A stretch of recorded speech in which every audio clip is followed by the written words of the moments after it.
머스트논 5 시작해 보도록 하겠습니다.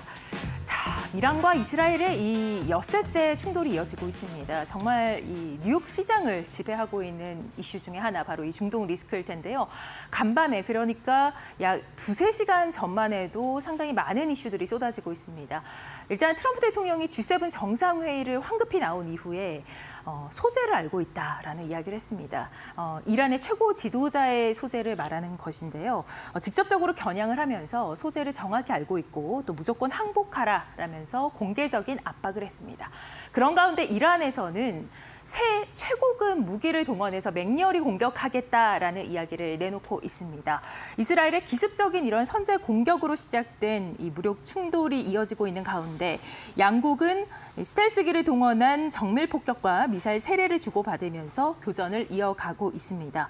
이스라엘은 이란 정권 교체를 거론하면서 이란의 최고 지도자를 정조준할 태세까지 보이고 있기 때문에 상황이 심각해지자 G7 정상회의에 참석하던 이 도널드 트럼프 미국 대통령이 조기에 귀국하기도 하면서 국가안전보장회의 소집 준비를 지시한 것으로도 알려지고 있습니다. 이스라엘군은 현지 시간 17일 오전 0시 55분께 텔레그램을 통해서 이란에서 발사된 미사일이 탐지돼 전국 각지에 공습 경보가 내려졌다고 밝혔고요.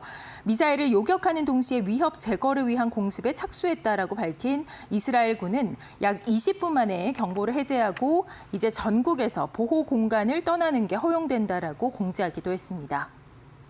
간밤 이란 국영통신은 이스라엘을 겨냥해서 다수의 미사일과 드론이 발사됐다고 보도했는데요. 정황상 대부분이 비행 중에 추격한 것으로 보입니다.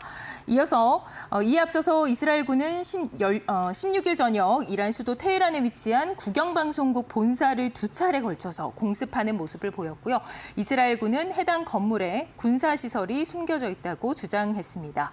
또 이스라엘 전투기를 요격하라고 테헤란의 한 공항에 배치됐던 이란 공군 소속 F-14 전투기 2기를 공습에 파괴가 됐고 테헤란에 있는 이슬람 혁명수비대 정예 쿠드스군 사령부도 폭격을 받았습니다.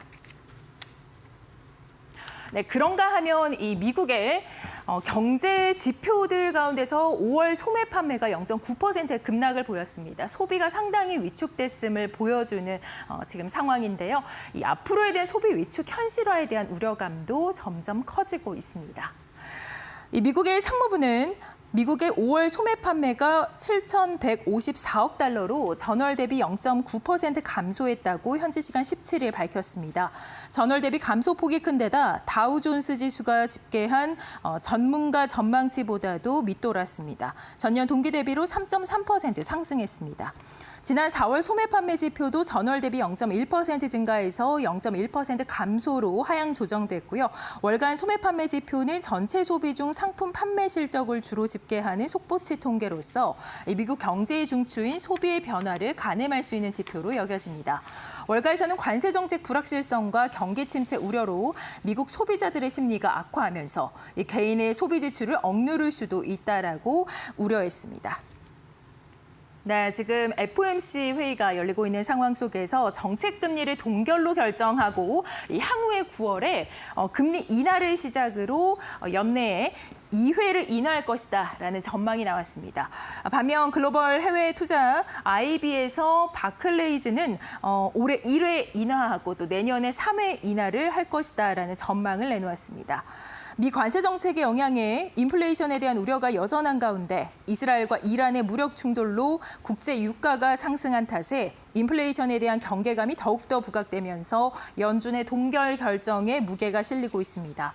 최근 이스라엘과 이란 전쟁이 발발하면서 중동 지역에 전운이 감돌며 국제 유가가 급등했습니다. 중동의 정세의 불안은 안전자산 선호 심리를 자극할 수 있겠지만 국제 유가 상승에 따른 인플레이션 경계감이 더욱더 크게 부각됐습니다. 시장에서는 더욱이 5월 FOMC 당시와 비교해서 미국 관세 정책의 불확실성이 다소 완화되기는 했지만 기본 관세 10%라는 프레임은 변화하지 않았다라고 판단하고 있습니다. 아울러 미국 연준은 경제 실물 지표를 확인하기 전에 통화 정책 결정을 서두르지 않겠다라는 기본 입장을 여전히 고수하고 있는 점도 6월 FOMC 동결 결정 전망에 힘이 실리는 이유입니다. 시장에서는 연준의 이 금리 인하 시점이 9월이 될 것으로 예상하고 있습니다. 또한 내 2회 인하할 것이다라는 전망을 유지했습니다. 한편 주요 해외 투자은행 쪽에서는 이번 FOMC 결과를 다소 매파적일 것으로 예상을 했는데요. 바클레이즈는 점도표에서 올해 1월 그리고 내년에 3회 인하 전망을 제시했습니다. 네, 미국의 상무재무위원회에서 하원에서 앞당긴 첨단 제조 생산 세액공제 폐지 시점을 현행대로 유지를 하기로 했습니다. 도널드 트럼프 대통령의 이 핵심 경제 구상을 담은 안인데요. 이 OBBA에서 이 상원에서 진통을 겪고 있는 이 안을 겪는 가운데 나온 조치고요. 국내 배터리 회사들이 크게 영향을 받을 수 있는 부분이라서 조금 더 주목이 되고 있습니다. 상원 재무위 초안은 도널드 트럼프 대통령이 이 지난 1기 때 도입한 세금 감면 및 또 일자리 창출법을 연구하는 내용을 담고 있으나 미국 정부의 재정 부담을 줄이는 방향으로 조정이 됐습니다. 초안에 따르면 이 팁은 2028년까지 최대 2만 5천 달러 공제, 초과 근무 수당은 2028년까지 1만 2,500달러 공제 등으로 한도를 설정했습니다. 자동차 대출 이자도 2028년 1만 달러까지 공제받을 수 있습니다. 부채 한도 5조 달러 증액에 관한 내용은 하원안에 그대로 유지가 됐는데요. 앞서 랜드폴 상원의원 등은 부채 한도 상향이 적절하지 않다라는 이유에서 반대한다고 공개적으로 여러 차례 발언을 했고요. 상원에서는 4명 이상 의원이 반대표를 던지면서 과반 득표에 실패했기 때문에 상원 통과는 무산되고 있습니다. 네, 테슬라 소식입니다. 이 테슬라 같은 경우는 현지 시간으로 17일, 오는 3월 30일부터 텍사스 오스틴에 있는 공장에서 사이버 트럭과 또 모델 Y의 일주일간의 생산을 중단할 예정이다라고 전했습니다. 테슬라의 주가는 이러한 소식이 나온 이후로 장중에 326달러에서 출발해서 장 초반에 이후 317달러 선까지 밀렸다가 321달러 선을 회복을 시도했지만 다시 약세에서 마감됐습니다. 사내 회의에서 전달된 이 소식은 생산 라인 유지 보수를 위한 조치로 해당 공장에서 1년 새 3번째 중단 사례가 발생한 것이고요.